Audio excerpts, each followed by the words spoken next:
Hi everyone, welcome back to Yoga Avec Moi's channel. My name is Nala Harbin. I am the founder and I'm going to be talking to you today about something that I've been excited about so much. This is where I absolutely adore and love YouTube, because there are no spaces in this world today that I know of that can actually share this in quite this manner. And so I'm really thankful to YouTube in particular for this video, because I can share my thoughts to a wide range of people, anyone who would like to listen, to talk about what are the spiritual symbols of infectious disease vectors. So for those of you who are new to this channel and do not know my background, I am an integrative yoga therapist in training. I'm a yoga teacher, and originally I studied life sciences. It was a straight track to become a physician, and I studied in control of infectious diseases. So when the outbreak was happening, I felt like I was like, this is my time. That I was like, this is where I can share things. But then I was so sort of held back by my own physical energy, and to be like, no, I'll just wait. This is not the time to share it, and this is not the time to like go about and being all like, I really felt like this. I was like, I can finally like share things that are important to me, or like that I feel like people should know, or like this is a big enough outbreak that it affects everyone, that these like sort of concepts like really matter. But yeah, so before we go into it, like, so this topic is about the spiritual symbols of infectious disease vectors. And before I get into that, I need to kind of preface how I see the world, because given my public health training, given like my outbreak training and my experience, and also the spiritual, systematic spiritual, the science of the soul, like with the study of yoga, that's actually what yoga means, is like the science of spirituality. With that is like something that it gives people a very interesting perspective. So I wouldn't say this perspective I'm gonna share with you may exist with other people. However, this is like literally my favorite thing to like actually talk about, is like the connection, the cross connection with public health science and spirituality. Like, this is where the kiss is in the middle. It's like the gentle touch in between. But also super important for you to know, like, what is like the importance of basically understanding scientific matters such as infectious disease and control of infectious disease and the spread of diseases, as well as how does it relate to the soul, or how does it relate to the spiritual matters of things, and what are the spiritual symbols that come with that. So I'm super excited to talk to you about this. Oh my gosh. Okay, so going into it, preface first. How I see the world as an organic whole. Everything is related. The science and spirituality are two systems of knowledge that are parallel in our understanding, in understanding the world, in viewing the world. So you cannot solely look at scientific matters to understand the world, nor can you look at purely spiritual, because otherwise what you have for just seeing the scientific is purely materialistic things. You see things through technology, through vaccines, through medicines, through this and through that, all helpful, important, not arguing any of that. But this must also be viewed. And if we go to the opposite extreme, where we just look at this, the spiritual aspects, where it's just like God and soul and like you're going to hell and like all these things, then you have dogma. That's like the difference. This is why both of these things, you have excessive materialism here, and then you have dogma here. This is why they need to be looked at parallel with each other. And if there are aspects here that we do not understand, it's a wonderful time to come here as a reflection point to see what is here. So these two things, just to preface where I'm coming from, is that one should not deny science, nor should one go to the extreme of spirituality, but both of these things are parallel systems of thought in which to view the world. So here in this video, primarily I'll be giving you the spiritual aspects of an outbreak situation. So I'm talking about the material aspects that you see here is an infectious disease outbreak. And here I will be discussing primarily the spiritual symbols of these things, that they really mirror each other. If you haven't seen my video on the 3 laws of the world, please do go and watch that. That is the basis of this video, where it talks about how you should view the world and how the material world and the spiritual world are like laws. Material world, spiritual world, they have consistent laws and they're eternal and unchanging, which means they do not change. In the middle you have man-made laws, but the scientific laws like gravity and Newton's 3 laws of motions, and the spiritual laws of like prayer, of worship, of like kindness, of love, all of this doesn't change regardless of time, all time. This little bracket here is just through time, you're gonna always be the same. So with that, so I want you to know that everything we have in the material world has a reflection in the spiritual world. So what I wanted to share here is that in the material world, when it comes to infectious diseases, we have vectors, and usually we have animal vectors. So interesting. Oh my god, I can just like dissect this over and over again. But let's get to it. So the human being has both an animalistic nature and a spiritual nature. If we purely go through this animalistic nature, we can become more of an animal or more evil than an animal. Like, we could do things that even animals would be like looking at us and be like, oh my gosh, I can't believe you did that.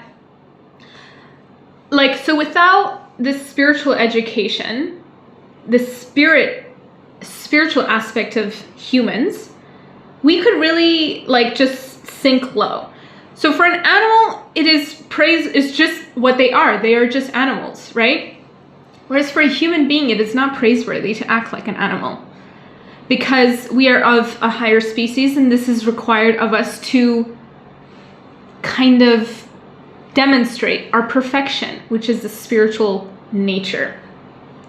And a lot of people get really uncomfortable with this because they think I'm talking about animals in a way that like they don't matter, or like they're like garbage, or like you know, they don't have a soul or spirit. And so that really tends to bother people.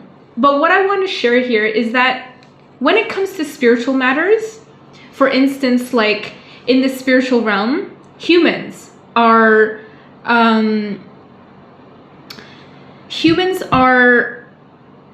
accountable. We are stewards of animals. Because they do not have speech, we have speech. An animal cannot complain about its situation. And so humans are actually, on a spiritual perspective, we are asked to speak for them, defend them.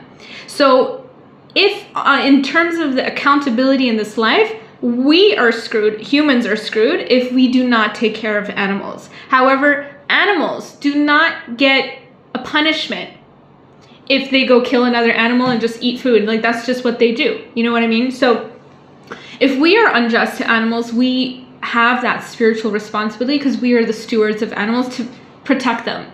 All wildlife or whatever. This is where humans are here as stewards on this planet. So when it comes to animals and our dual nature of having the animalistic nature and also having the spiritual nature, what we must do as human beings is to strive to become spiritual. This is like imperfection and perfection. It's kind of like we need to strive to go towards the spiritual perfections, right? This is our true potential. Whereas this is like just basically, if we were going in the wild, we would start acting like animals, if not worse, you know? So when it comes to certain animal symbology in the world, it is very interesting. So one of the things that I don't know if you know of Yoga Avec Moi's symbol. Like our logo for our brand is Garudasana pose, which is eagle pose. And basically the eagle pose, one of the reasons why we chose that as a symbol is that in many spiritual texts, so many spiritual texts, all basically, like in native traditions, in yogic traditions, in religious traditions, the bird or a bird is often referred to as the soul.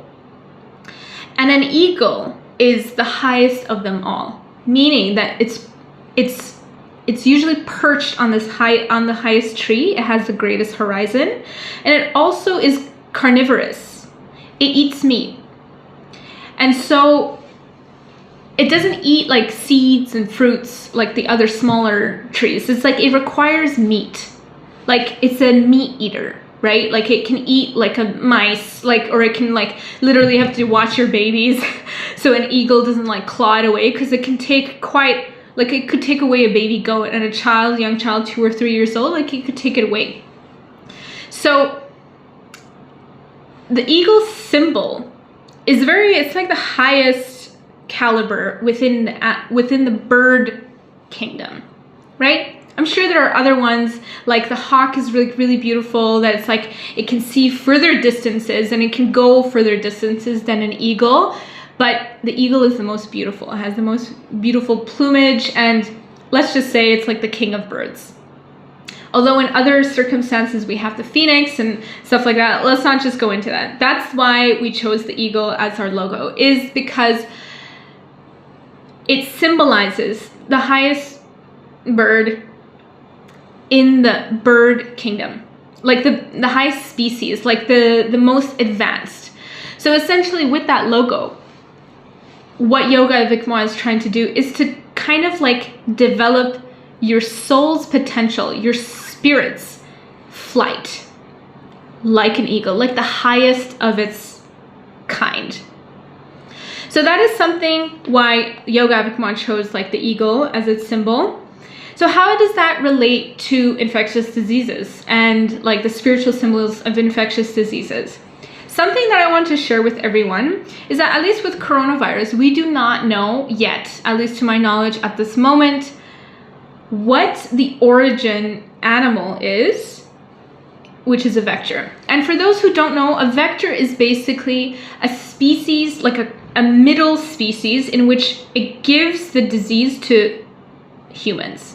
This is like a vector. This gives it to this. Usually, the majority of diseases, like if you go back to look at like Ebola, like H7N9, H5N1, all of these, a majority of them, maybe not all of these examples that I just mentioned, but a majority of all infectious diseases, when we learn, is like when in doubt, it's a bat. A bat is usually the origin source. And so a bat is, if an eagle is the highest bird species, a bat is perhaps the lowest. And it's very interesting, like an eagle is of the day, where it's on the highest tree and it oversees everything else. It is superior over all. Whereas a bat is like a little scary cat, like in a cave, in the dark. However, it has like some really amazing characteristics, such as having excellent hearing. So, but it has horrible sight. Eagles, on the opposite, they could be just like flying like really, really high, but then they see something down and then they go down and get it. Boom. But bats are different. Bats, they don't have great sight, but they have excellent hearing. So that's another symbology on its own. So one thing is that for those of you who have studied physics, usually bats are known, like, you know, the question that we normally get, that I always would get this wrong, the plus and the minus, is like when, like the way a bat navigates through a cave is by like making a sound and then hearing its echo bounce back to its ear. And depending on how far or fast the echo came back, the bat knows like where to navigate and go. But this happens at a very like very fast pace. And they've done a lot of experiments to see if there were like these like strings that were put up with like a bell or something for a bat to go get food, that a bat would be able to navigate, even with poor eyesight, through all these little like nooks and crannies of webs of a string in order to get to the fruit without ringing the bell. So that has been something that's like really interesting. Like, so bats are really intelligent. Like, I don't want to like poo-poo on like the symbology of them. There's amazing things about them.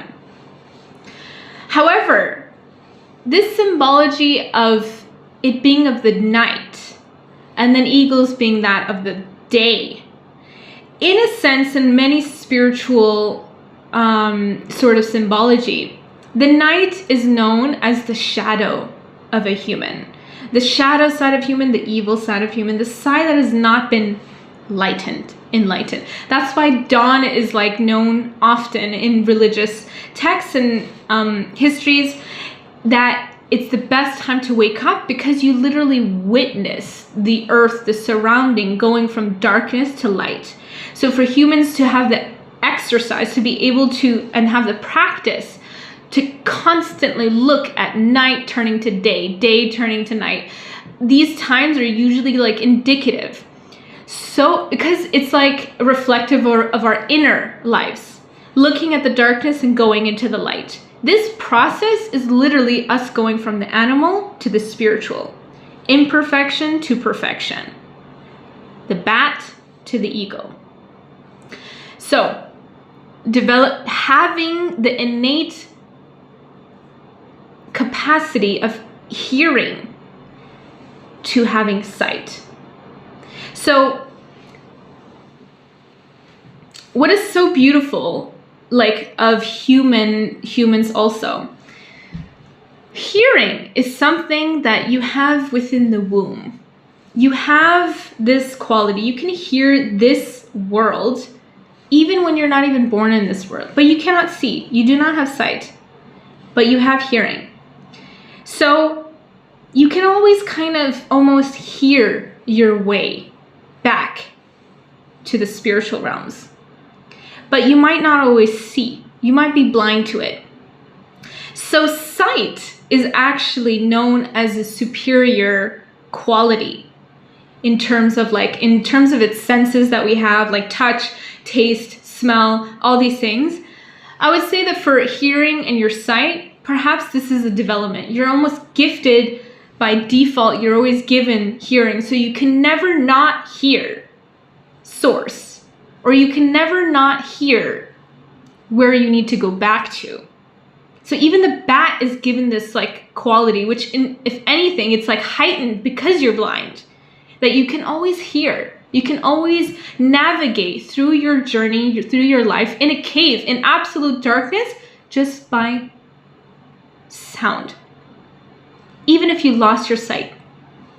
So that's also another symbology that is super important. Hearing versus sight. The animal of like the bat going to the eagle.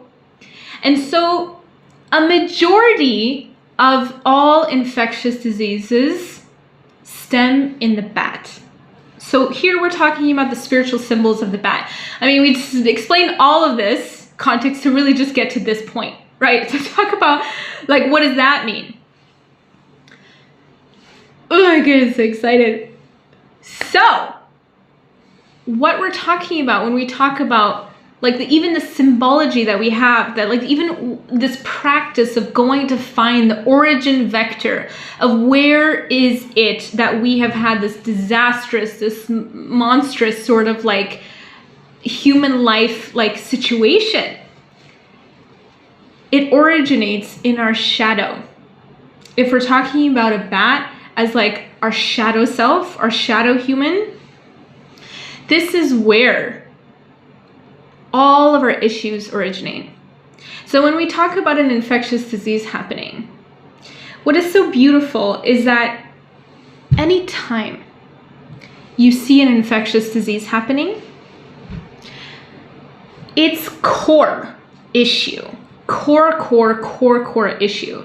And I'm not talking about there's not societal issues and stuff like that. I'm talking about here, we're talking about the spiritual reflections of the material, which are like literally we have the cells mutating and things like happening and like the way viruses spread and stuff. We're not denying any of that. But because this is already known and this is in the news, and this is the side that we are lacking at the moment to be able to connect and to really get how to use this side or how to even navigate this. It's like we need to look here first. Infectious diseases usually come from the primary principle of the oneness of mankind. And this is a spiritual principle. And the material principle must reflect this spiritual law. And if it does not, you will have consequences here, because in the soul, you are not reflecting. In the soul kingdom, in the spiritual kingdom, in all species, which this is the main thing that tells us that we are all one on a spiritual level. Like the secondary aspects of this, of us being of different cultures, of ethnicities, these are our secondary identities. But our primary spiritual identities are that we are all created from one source. And if you do not, or if you refuse, or you choose to deny in any way, which nobody cares about what your variation of prejudice is, you will have a consequence that reflects in this world, in the material world, as well as in the spiritual realm. Because this is a law. This is a law that we are one. So nobody cares what you think about it otherwise. And laws are not things like, it's like having an attitude about gravity. It's like, are you going to really have like an opinion about like, why does gravity exist? Like, nobody cares about what you have to say. Like, just like, stop it. Like, this is like, oh, why is the sky blue? Like, this is like so, it's like a conversation that I don't even want to enter with people. Okay? So it's like, when people are arguing about things that have to do with the spiritual law and fact, you're going to have material differences if you don't want to follow it. It's just how life works. It's a law. So it's like you don't follow this law, you're going to have material consequences to the spiritual law, as well as if you don't follow the laws of gravity, your body will be broken. It will like literally shatter and break. And like, you know, what does that tell you about your soul of when you want to break a physical law? It's like you don't get how the world works. So how does that work with spiritual symbols of infectious diseases? When we are so far away from our high eagle, beautiful sort of potential of what we need to be as a human, and all we are reflecting is the animalistic, lowest kind of bird species of our kind, of showing of the bat, literally you will have the diseases stem from bats in this world. Like it's not even like rocket science. Like these spiritual symbols are like, each of the symbols have meaning, deep meaning, all of them.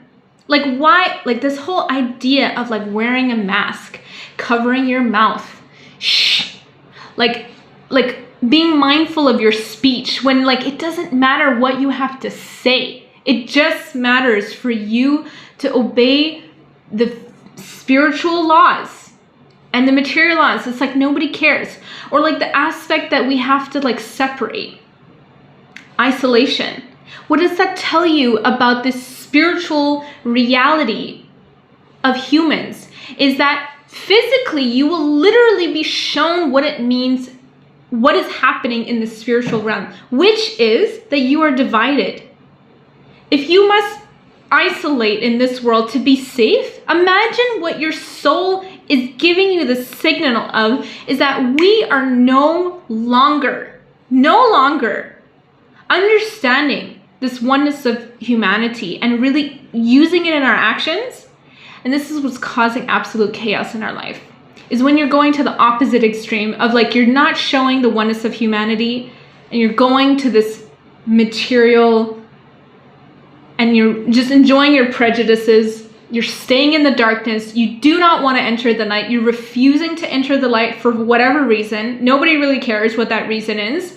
All that it matters is that it is not showing a reflection of you to you in this material world, that you understand this sort of spiritual, physical connection between the two and the symbology of everything. So whether or not you want to look at infectious disease vectors from a spiritual standpoint or a material standpoint, or how you want to see the symbols of like, what are the things that we are currently in the process of, and what does that mean spiritually? Because all issues stem first from a violation of a spiritual law. And many people see this as a punishment. This is not a form of thinking that I prescribe to. That many spiritual teachings, they say that an infectious disease outbreak is like a spiritual punishment. It's like God is unhappy with us and stuff like that. I'm not there. I don't agree with that. However, I do believe that when this is a consequence, natural one, not a malicious one. It's just like when you don't obey gravity, what happens? You will have a broken leg. It's not personal to you that it's like trying to do it, but it's like you don't get how life works. You don't get the basics of our purpose in this life and how we are to relate to each other, and this sort of prejudice and this sort of ignorance that we choose to remain in, this darkness, the shadow, the blindness that we continuously keep ourselves in. This is an aspect where it's like, okay, cool, you want to stay here, then this is what you're gonna get. It's just tit for tat. It's not personal. It's just, you don't get it, okay, cool. So it's like, why this aspect, this perspective of really talking about the material and the spiritual and its connection, and what we see in this current world right now, this outbreak that we are in, and how that relates to the condition of our souls as an individual and as a collective, what that means. And notice also what have been the things that have also come up as reminders, as if one after another symbology was not enough in the first place. So it's as if the outbreak was not enough for you to get it. Then there was George Floyd, another racial sort of issue. We're showing again, that is where we are messed up the most, is that we're not really getting, we're not getting it on a material level, economic level, we're not getting it on a racial level, and things will continuously happen for us to get this point. Something that I have felt with this outbreak that has felt really different is that God is not budging. He's foot in the ground and is change. There's enough of this ignorance, no more of this nonsense. This will continue happening until you get it. So you want to get it now? Cool. Get it together. You don't want to get it now? Cool. Fine. You know what's going to happen. So it's this time, what a beautiful way to also feel this. At least this is my personal feeling of the way I have seen this, and the way the coronavirus has developed, is that I just feel that this time we don't have an option not to grow, not to believe in this. Because let's say, for instance, the body is a great symbol of how the health of the world is happening. If your body is healthy, the world is healthy. So for instance, right now, our world is going through a lot of stuff. And if we use the body as an example of that, if one of our organs chose not to cooperate in the overall health of our body, Does that make a difference? That just prolongs the healing of the body, right? Or it might even prevent it entirely, right?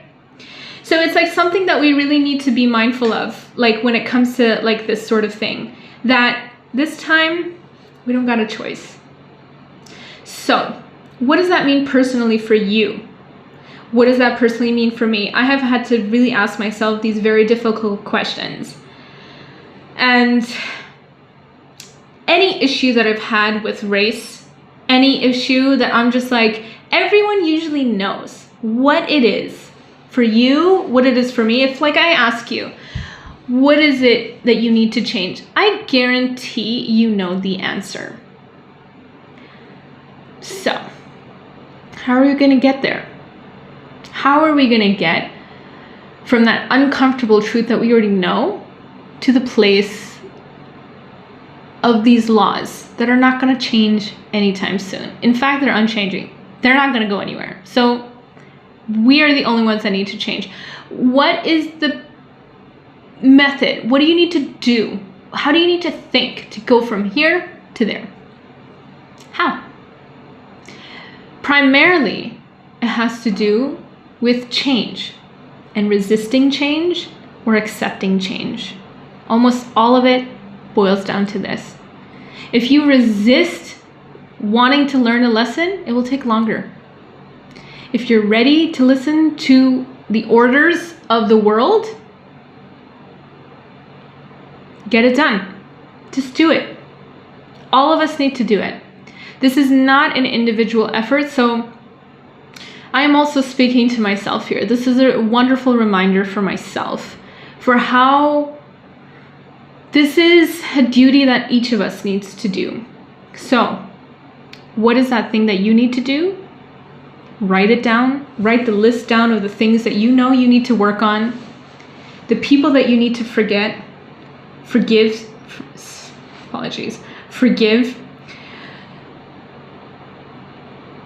the attitudes you need to have towards people, the unfaltering investigation of truth, speaking the truth, doing the truth, even when it's uncomfortable. All of that is necessary for us to overcome this. Because something that I'm also observing with everyone's frequent discussions, including my own, is that we kind of expect a second wave of coronavirus to happen. We almost expect it. The scientists are saying it and stuff like that. However, if our souls are like, nope, no, we learned our lesson, we got it. If our souls had the maturity to do this, we would have to make a lot more changes in order to prevent that to happen. But at the moment, those changes are not happening. Like little baby steps, little schnitzels are happening, but not the actual meat of the change that is required, the transformational change that is required of each of us.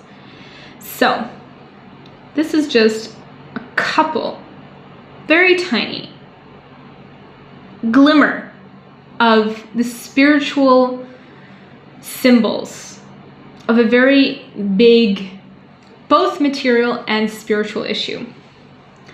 And I hope that this was enlightening in some way, because I get really nerdy and excited when I talk about these things, but I also don't know how people are going to receive it or what they hear when I say things like this. Sometimes there is a gap in the communication or in the transmission of the information. So if there's any questions, please leave it in the comments below. I would love to engage with you on this or hear of any thoughts, or if there's anything that I didn't explain clearly, I would love to be able to build the skills to be able to share it deeper or in a way that people can find it understandable, to know what to do in their actions and in their day.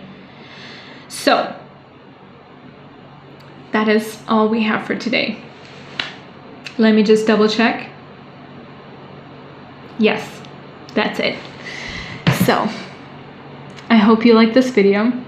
Subscribe to my channel, and I will see you in the next video. Keep striving hard. Keep making those efforts of being a good human. I'm doing it. I'm sure you're doing it. Let's just pray for each other and hope that we can get out of this. And we do not need to go through a second cycle if we are willing to go through the deep changes that are required of us. But it requires you to act right now and act fast and do not linger. If you're ready to do that, whew, I salute you. And if not, don't worry, we'll get there anyways. It'll just be longer and more painful, and we'll have more wounds, but we have healers in this world too. And if that's our journey, let that be it. But also know that you have the power to not repeat a cycle that is clear. I think this video is quite clear on what needs to be done. So see what issues you have regarding if there's an action that you need to take that is difficult. Spend time understanding why it's difficult. Yeah. I will end here, and I will see you in the next video.